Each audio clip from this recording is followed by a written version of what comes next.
નમસ્કાર. The India news ચેનલના જનતા માગે જવાબમાં ફરી એક વખત આપની સમક્ષ અમે હાજર થયા છીએ. આજે આપણે વાત કરીશું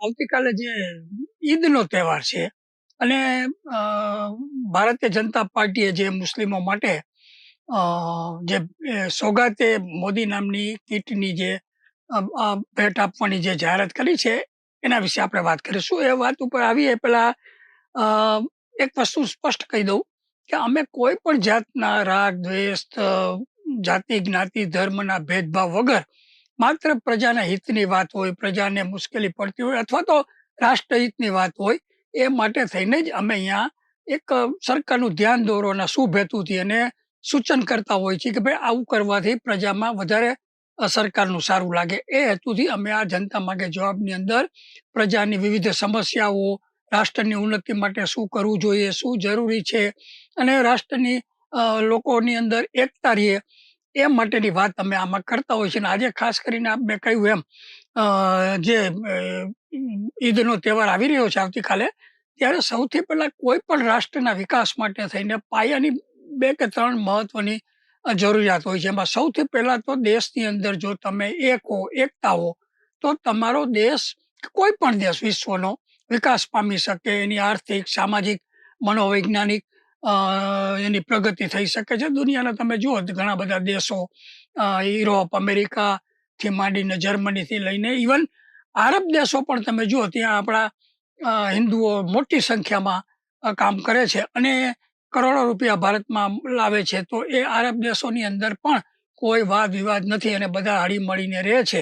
એમ કોઈ પણ દેશ માટે પ્રથમ જરૂરિયાત કે પ્રથમ તમે કહો તો એ રાષ્ટ્રની એકતા, એટલે કે રાષ્ટ્રની અંદર રહેતા મુસ્લિમો, ઈસાઈ, ખ્રિસ્ત, જૈનો, હિન્દુઓ વચ્ચે લાગણી, પ્રેમ અને એમનું વ્યવહાર સમાન હોવો જોઈએ. બંધારણે પણ ભારતના સ્પષ્ટ કહ્યું છે કે ભારતની અંદરનો કોઈ પણ નાગરિક પ્રત્યે તમામ કાયદાઓ સરખા છે અને તમામને પૂરતું સન્માન, તમામ ધર્મોને પૂરતું સન્માન મળવું જોઈએ, તમામના રીત રિવાજોને પણ સન્માન મળવું જોઈએ એવું ભારતના બંધારણમાં જ લખ્યું છે. અને એના અનુસંધાન આપ જુઓ કે ભારતની અંદર તો રાષ્ટ્રપતિ પદે આપણા અબ્દુલ કલામ, મોહમ્મદીન ફખરુદ્દીન અહમદ, મૌલાના આઝાદ જેવા ભારતની અંદર મુસ્લિમોને એકદમ બૌદ્ધિક મુસ્લિમો કહો, એકતાવાળા મુસ્લિમો કહો, એ ભારતની અંદર ટોચની જગ્યાઓ પણ આવેલા છે. તમે ઇન્ડિયા ગેટના ત્યાં જે શહીદોના નામો લખેલા છે એની અંદર પણ ઘણા બધા મુસ્લિમ ભાઈઓના નામ છે. એટલે મુસ્લિમોએ પણ ભારતની આઝાદી માટે ભારતના રીત રિવાજોની અંદર હળી મળીને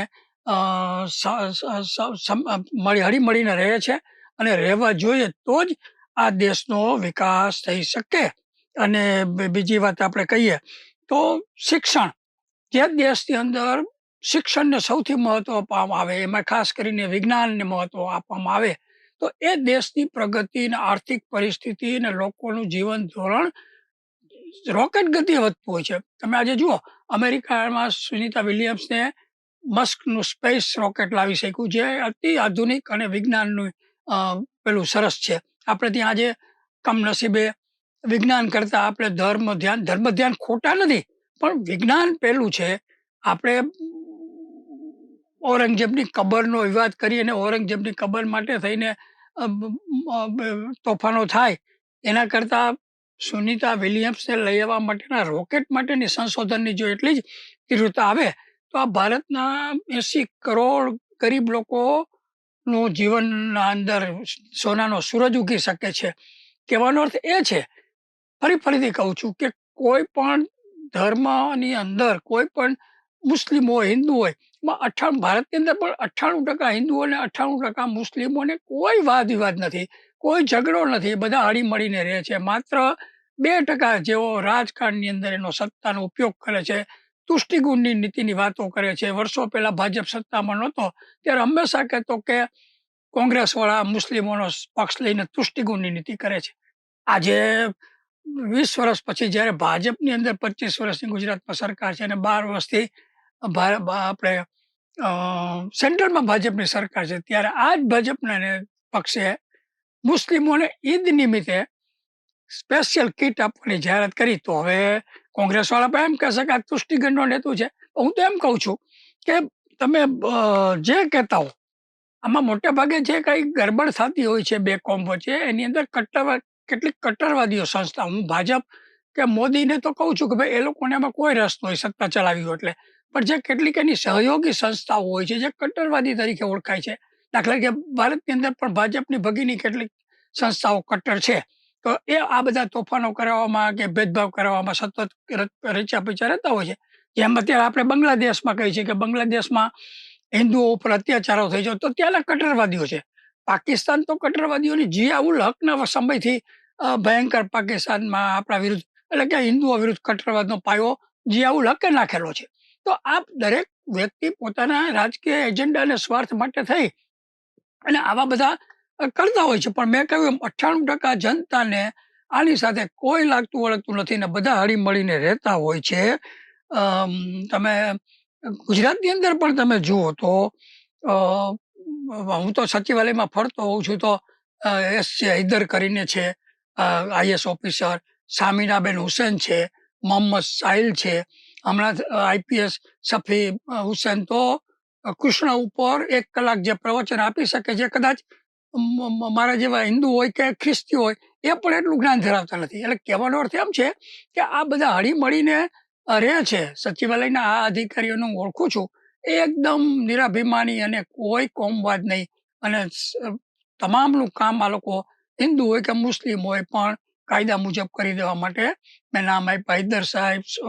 મોહમ્મદ સાહિલના ધર્મપત્ની એટલા બધા ભલા છે કે એના બંગલાની આજુબાજુ છોકરાઓ ક્રિકેટ રમતા હોય, જો દડો અંદર ગયો હોય તો ઘણા લોકો તો દડો ગમે નહીં કે ભાઈ છોકરા અહીંયા કેમ રમે છે અને ધૂતકારતા હોય છે. પણ આ મોહમ્મદ સાહિલના ધર્મપત્ની બાળકોનો દડો અંદર જાય તો પણ એને બોલાવી પ્રેમથી દડો આપે ને સાથે આઈસ્ક્રીમ ખવડાવે કે ઠંડુ પીણું પીવડાવે.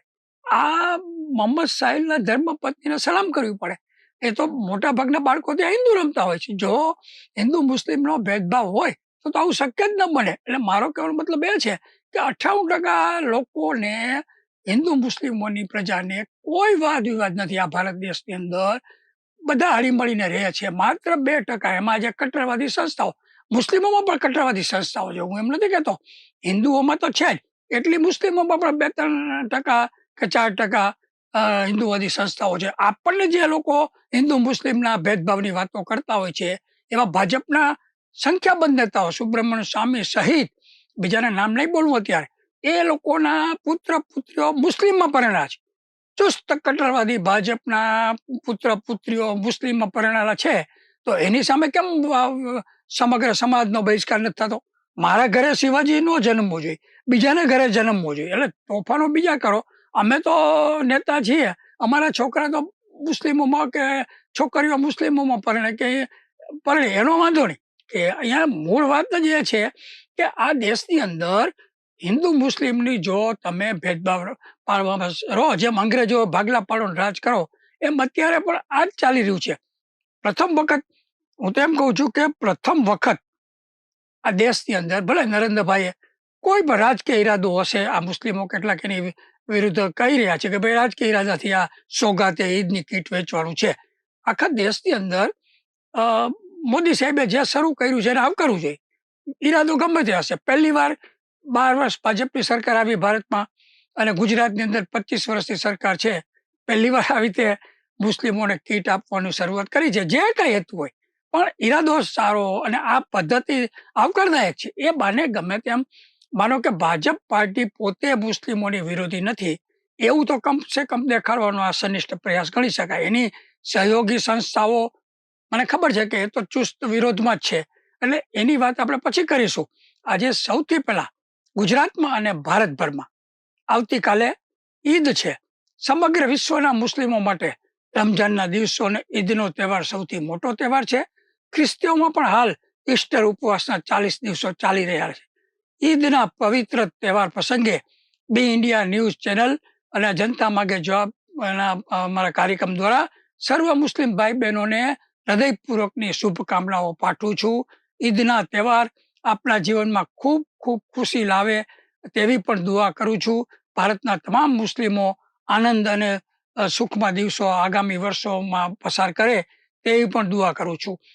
ઈદના તહેવારોમાં જરૂરિયાતમંદો ગરીબો માટે આ વખતે મેં કહ્યું એમ પ્રથમ વખત ભારતીય જનતા પાર્ટીએ મોદીજીના નામથી ને મોદીજીના ફોટાવાળી સોદાગે મોદી નામથી મોદીજીના ફોટાવાળી કીટ, જેમાં કપડાં, મીઠાઈ, અનાજ વગેરેની કીટ ભારતમાં લગભગ 32 લાખ મુસ્લિમો અને તેમાંથી ગુજરાતના લગભગ 12 લાખ મુસ્લિમોને આપવાનું આયોજન કરવામાં આવેલ છે.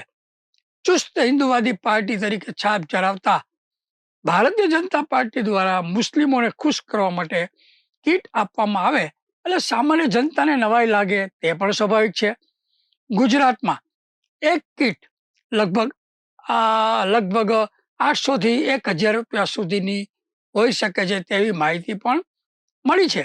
ભાજપની સરકાર સત્તામાં આવ્યા પછી મુસ્લિમો માટે ઈદના તહેવાર નિમિત્તે આવી રીતે ભેટ તરીકે ગિફ્ટ આપવાની આ પ્રથમ પહેલ છે. મેં અગાઉ કહ્યું એમ અગાઉના વર્ષોમાં કદી મુસ્લિમોને ઈદના તહેવાર કે બીજા કોઈ તહેવારે ગિફ્ટ આપવામાં ભાજપ તરફથી તો નથી, બીજા કોઈ પક્ષ તરફથી પણ. ઇવન અહીંયા તો એ પણ કહી દઉં કે ભૂતકાળમાં કોંગ્રેસની સરકાર વખતે પણ કોંગ્રેસે આવી રીતે ઈદના તહેવારે કે મુસ્લિમોના બીજા તહેવારે કોઈ ગિફ્ટ આપ્યું એવું ક્યારે પણ જાણમાં નથી. ગુજરાતમાં પણ કદી આપવામાં આવેલ નથી. મુસ્લિમોને આવી ગિફ્ટ સરકાર તરફથી નહીં પરંતુ ભારતીય જનતા પાર્ટી તરફથી આપવામાં આવી રહી છે તેવું જાણવા મળે છે. તેથી મુસ્લિમ આગેવાનોને શંકા એ છે કે આની પાછળ કોઈક રાજકીય સ્વાર્થ હોઈ શકે છે. કોંગ્રેસના સમયમાં કોંગ્રેસ મુસ્લિમોનું તુષ્ટિકરણ કરે છે તેવા ભાજપના આક્ષેપો અવારનવાર થયા છે. હવે ભાજપા ઉપર આવા આક્ષેપો થઈ રહ્યા છે.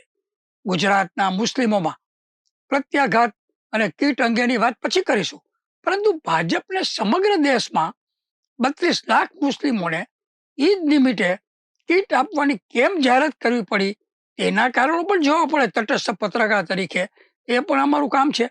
સમગ્ર દેશ જાણે છે તેમ ભાજપ ઉપર આરએસએસ સંઘના વિચારોનો સખત પ્રભાવ છે. મોટાભાગના સંઘના કાર્યકરો જ ભાજપનામાં છે. આરએસએસ હિન્દુવાદમાં માને છે, કટ્ટરવાદી ગણાય છે. જેમ પાકિસ્તાનમાં વર્ષો અગાઉ કટ્ટરવાદનો પાયો નાખેલો છે નાખેલ છે. અત્યારે બાંગ્લાદેશમાં કટ્ટરવાદીઓ હિન્દુઓ ઉપર હુમલા કરે છે તેવો આક્ષેપ જ વિશ્વની અંદર કેટલા દેશો ભારતમાં ભાજપ અને સંઘ ઉપર કરી રહ્યા છે. મેં અગાઉ કહ્યું એમ જિયાઉલ હક પાકિસ્તાનમાં કટ્ટરવાદનો પાયો નાખેલો છે. મહત્વનું કારણ પણ સમજવા જેવું છે કે આ કીટ શા માટે આપવાનું અત્યારે થયું. એમાં મતભેદ હોઈ શકે, સમજણફેર હોઈ શકે અને રાજકીય પાર્ટીઓ પણ એકબીજા ઉપર આક્ષેપ કરશે એ પણ એટલી કડવી વાસ્તવિકતા છે. દેશની અંદર શાસન કરવું એ અલગ વાત છે અને સાથે સાથે આંતરરાષ્ટ્રીય પરિસ્થિતિમાં ભારત સરકારે પોતાની છબી સાંપ્રદાયિકતાની દેખાડવી જોઈએ અને તે પણ અલગ બાબત છે. હવે સંયુક્ત રાજ્ય આંતરરાષ્ટ્રીય ધાર્મિક સ્વતંત્રતા નામના આયોગના 2025ના વાર્ષિક અહેવાલમાં અને રિપોર્ટમાં એવું જણાવવામાં આવ્યું છે કે ભારત વિશેષ ચિંતાવાળો દેશ ગણવો પડે, એટલે કે એમાં જવું બહુ મુશ્કેલ છે રહેવું. રિપોર્ટ મુજબ 2024ના વર્ષમાં ભારતમાં ધાર્મિક સ્વતંત્રતાની પરિસ્થિતિમાં ગિરાવટ આવી છે. એટલે કે લઘુમતી મુસ્લિમો ક્રિશ્ચનો માટે જોખમ છે. એટલે કે લઘુમતી કોમની ધાર્મિક સ્વતંત્રતા જોખમમાં આવી છે. મુસલમાનોનો અને ઈસાઈઓ ઉપર હુમલાઓ અને ભેદભાવમાં વધારો થયો છે. આ પેલા રિપોર્ટની વાત છે, અમે નથી કહેતા. આ રિપોર્ટમાં વધુમાં જણાવેલ છે કે લોકસભાની ચૂંટણી સમયે મુસલમાનો અને ઈસાઈઓ વિરુદ્ધ ઘૃણાસ્પદ બયાનબાજી ભાજપ પક્ષે કરેલી છે એના નેતાઓએ. આ ઉપરાંત અલગતાવાદી શીખો ઉપર હુમલા અને હત્યા ભારતની રો નામની સરકારી સંસ્થા કરાવે છે.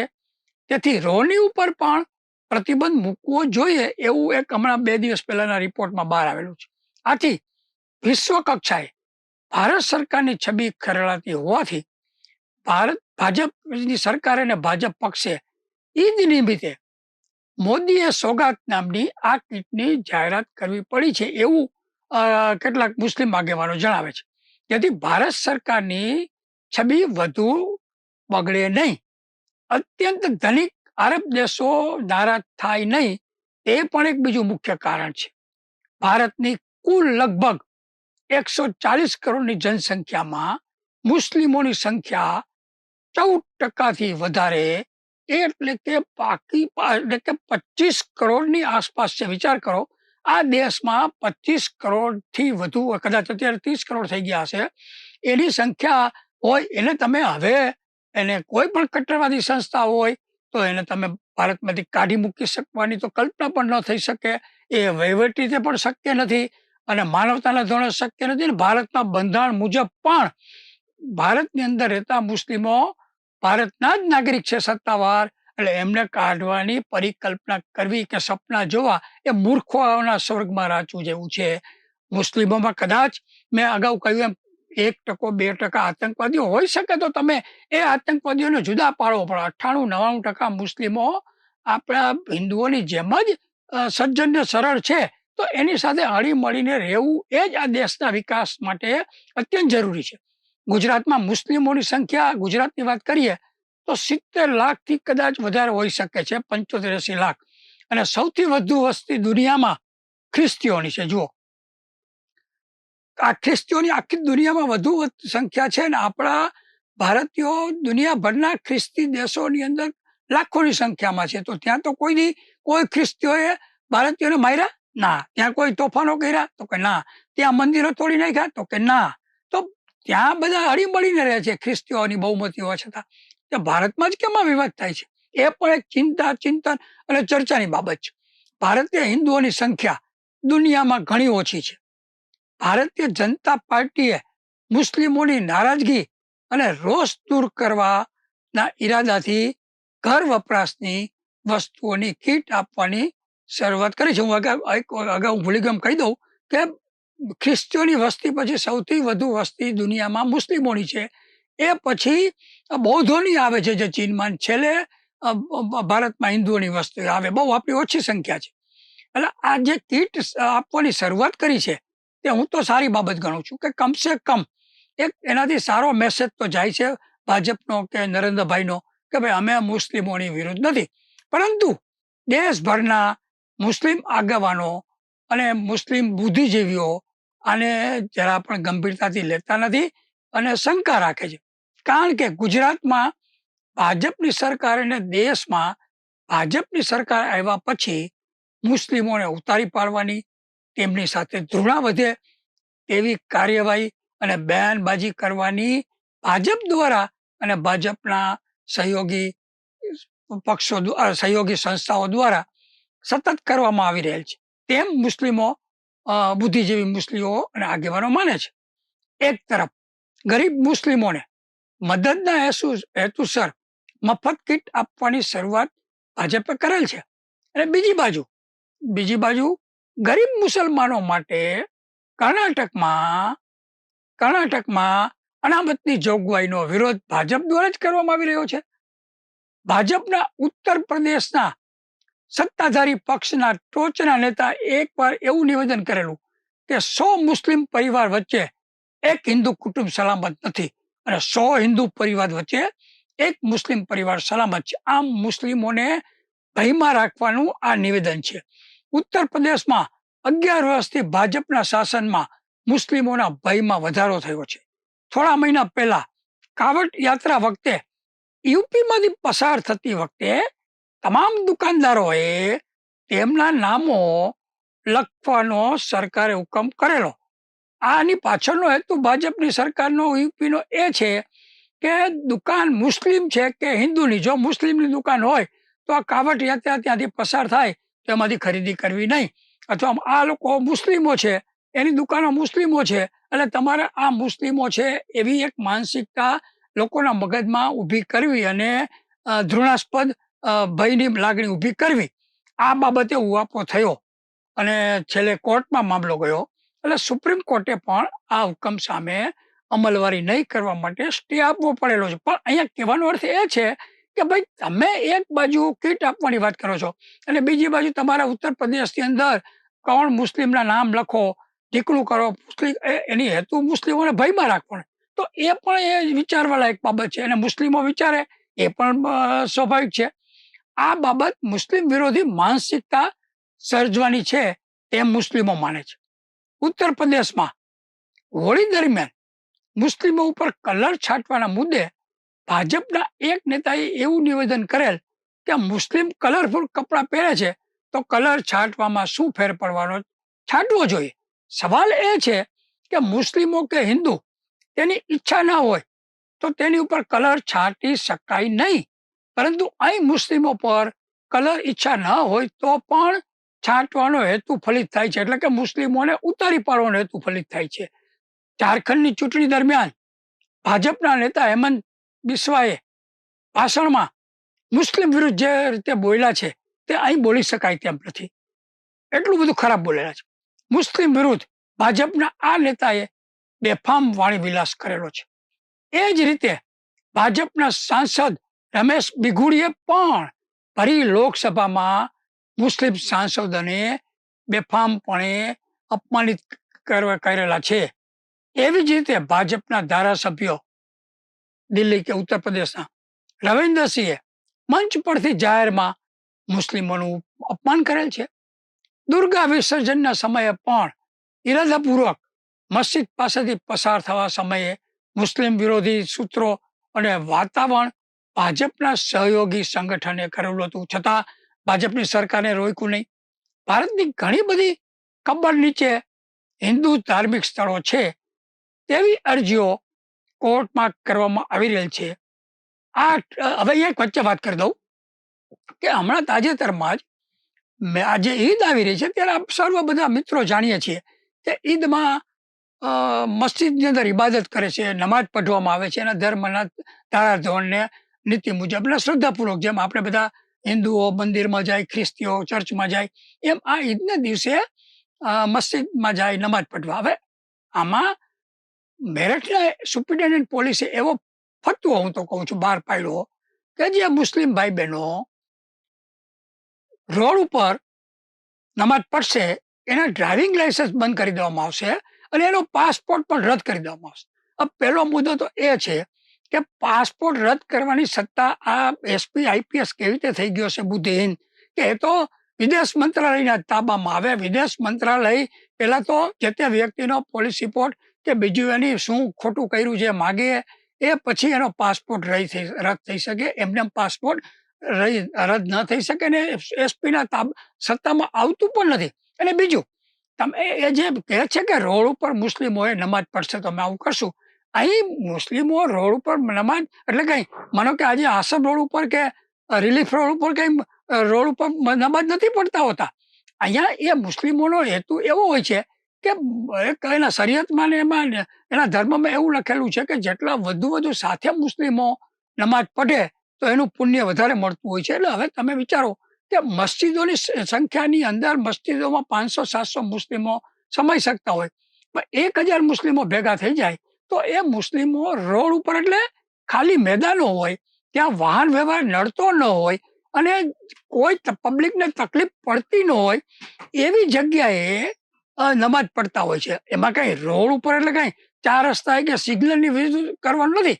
હવે અહીંયા આ વસ્તુની બધા જાણતા હોવા છતાં આ મુસ્લિમોને ભયમાં રાખવા આ એસપીએ આ નિવેદન કર્યું છે. પણ અહીંયા તમને હું બીજું કહી દઉં કે આપણે જેમ હોળીના તહેવારની અંદર રોડ ઉપર આપણે રંગ ઉડાડતા હોય છીએ, દિવાળીમાં ફટાકડા ફોડતા હોય છીએ, વિવિધ પ્રસંગોએ રથયાત્રાઓ કાઢતા હોય છે રોડ ઉપર, ત્યારે તો કોઈને નડતા નથી. ત્યારે કેમ એસપી કે નથી કહેતા કે ભાઈ આમલું કરો? ભારતના બંધારણમાં બધાને સરખા અધિકારો છે.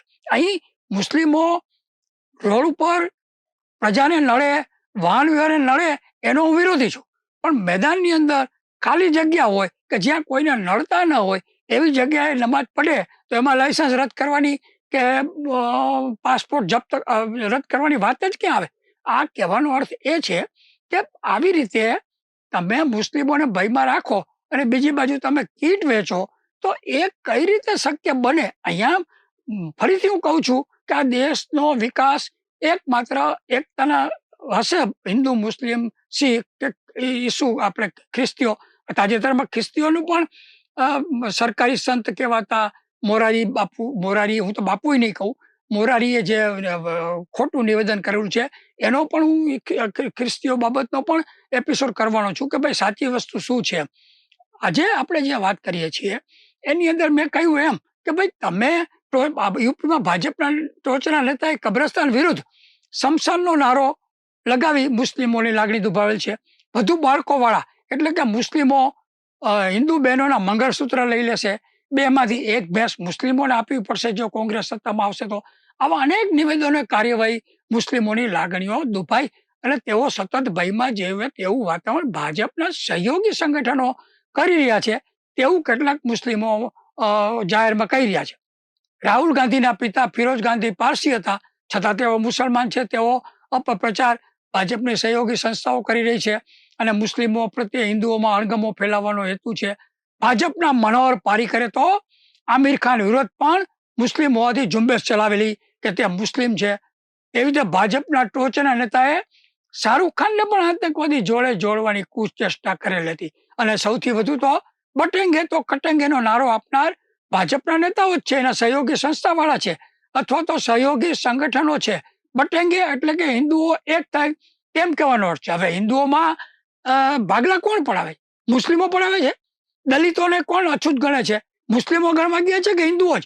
તો દલિતોને અછૂત ગણવા, જ્ઞાતિવાદ ફેલાવવામાં તો મુસ્લિમોનો કોઈ ફાળો નથી. તો બટેંગે કટેંગેની ક્યાં વાત આવી? દલિતોને અછૂત કોણ ગણે છે તે બધા જ જાણે છે. લગભગ 300 વર્ષ પછી ઔરંગઝેબની કબરના નામે મહારાષ્ટ્રમાં મુસ્લિમો સાથે તોફાન કરવામાં આવે છે. આ મુદ્દે તોફાન કરાવનાર ભાજપના સહયોગી સંગઠનો ઉપર આક્ષેપો થયા છે. ખુદ મહારાષ્ટ્રના મુખ્યમંત્રીના આ અંગેના કેટલાક વિધાનો પણ યોગ્ય નથી. આપણને એટલે કે હિન્દુઓને ગમે કે ના ગમે, પણ મોગલ રાજાઓનો ભારતના ઇતિહાસમાં મહત્વનો ભાગ ગણવા પડે તેમ છે.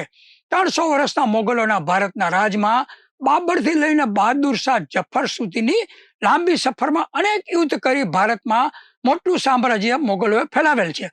અફઘાનિસ્તાનથી બંગાળ, આસામ અને કાશ્મીરથી લઈ તામિલનાડુ અને ગુજરાતથી લઈ ઓરિસ્સા સુધી મોગલ સામ્રાજ્યનો વિસ્તાર થયો હતો. અને એમાં પણ આલમ ઔરંગઝેબના સમયમાં સૌથી વધુ ફેલાવો થયેલ છે. આ અંગેનો ઇતિહાસ થોડોક લાંબો છે એટલે બીજી વાર વાત કરીશ. પરંતુ ઔરંગઝેબની કબર સામે વિરોધ હોય, આપણો હોઈ શકે, ના ગમતું હોય તો ઔરંગઝેબના કબર ઉપર આપણે અગરબત્તી નહીં કરીએ અને ચાદર નહીં ચડાવે તો પણ ચાલશે. પણ ઔરંગઝેબના માતુશ્રી મુમતાઝ બેગમની કબર તાજમહાલ પ્રેમનું પ્રતીક છે, તેને તો એકવાર સૌ જોવા જાય છે. એમ તો ભાજપના ટોચના નેતાઓ પણ અજમેરમાં દરગાહ પર સત્તાવાર રીતે ચાદર ચડાવે છે અને મોકલે છે. ઔરંગઝેબની કબરનો વિરોધ કરનારાઓ એ પછી તાજમહાલને પણ તોડી નાખવાની માંગણી કરવી જોઈએ. તાજમહાલ પણ એ લોકો જ બનાવેલો છે. તો તાજમહાલને તો અત્યારે ભાજપની સરકારનું સત્તાવાર રક્ષણ છે, તો તેનું શું? ગુજરાતની વાત કરીએ તો લગભગ 12 લાખ કીટ વેચવાની છે. ભાજપના લઘુમતી મોરચાના આગેવાનોનો ચેરમેનને આ કામગીરી સોંપવામાં આવી છે, પરંતુ હજુ કશું ઠેકાણું નથી. બીજી બાજુ લઘુમતી કોમના બૌદ્ધિકો એવી ફરિયાદ કરે છે કે ઉત્તરાખંડમાં એટલે કે સમાન સિવિલ કોડમાં જેમ મામા ફોઈના વગેરેના પુત્ર પુત્રી લગ્ન કરી શકે નહીં તેવી જોગવાઈ છે, તેવી ગુજરાતમાં શરિયતના કાયદાની વિરુદ્ધ જોગવાઈ કરવાનું આયોજન છે. એટલે અમારો મુસ્લિમોનો વિરોધ છે.